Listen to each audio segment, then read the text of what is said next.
Dahmer's father is an educated man with a doctor's degree in chemistry. In my opinion, Dahmer himself has a superior intellect. But in another respect, he did fit the profile of a serial killer. He was a loner who had difficulty relating to people. Author and retired FBI agent Robert Ressler coined the term serial killer during his time as head of the FBI unit that tracks such criminals. He has studied the childhood behavior of many serial killers and found that most don't interact well, rarely dating as teenagers. In their isolation, they begin to have powerful fantasies.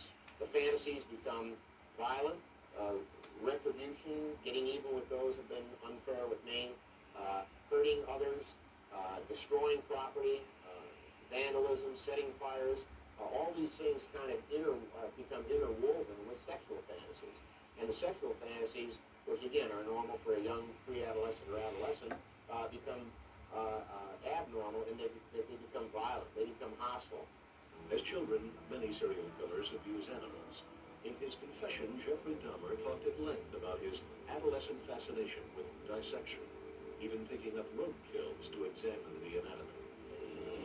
A boyhood neighbor stumbled across this dog's head, mounted in Dahmer's backyard. Around the same time he was mutilating animals, Dahmer had his first homosexual experience with a friend who lived nearby. But as he discovered his homosexuality, his fantasies became deviant. It had nothing to do with him being gay. He had been heterosexual, his victims would have been women.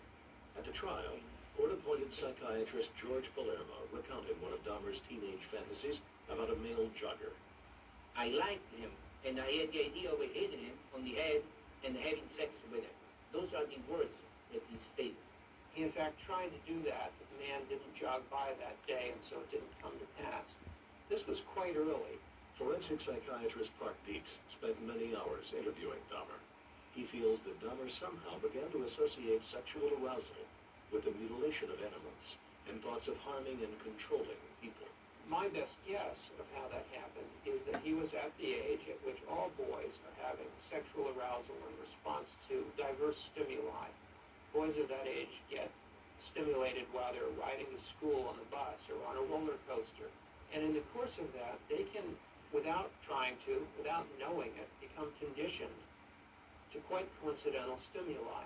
And I think that's what happened to Dahmer, that somehow he became conditioned accidentally to thoughts of violence and control and mutilation.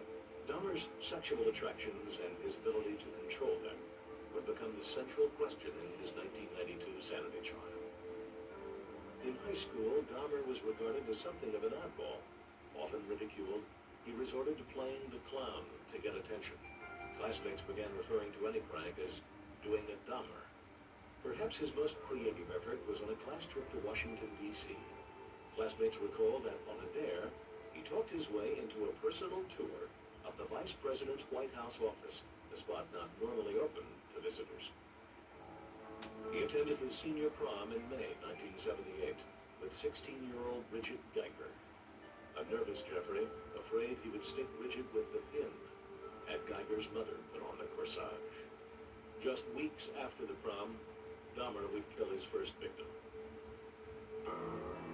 There is no single key that unlocks the mystery of Jeffrey Dahmer, but one clue lies in the relationship of his parents, which was troubled at best. When Jeffrey was 18, they divorced.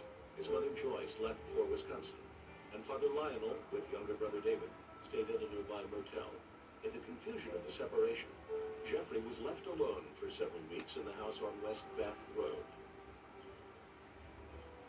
When he picked up hitchhiker Stephen Hicks, Dahmer didn't know he would kill him. They came back to Dahmer's empty home and had a couple of beers. But when Hicks decided it was time to get going, Dahmer was in no mood to be alone. The guy wanted to leave, Dahmer recalled. I didn't want him to leave.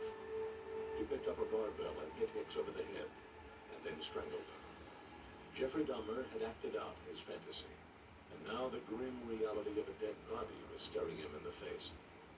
He took the corpse into a crawl space beneath the house and cut it up, placing portions of it in plastic garbage bags.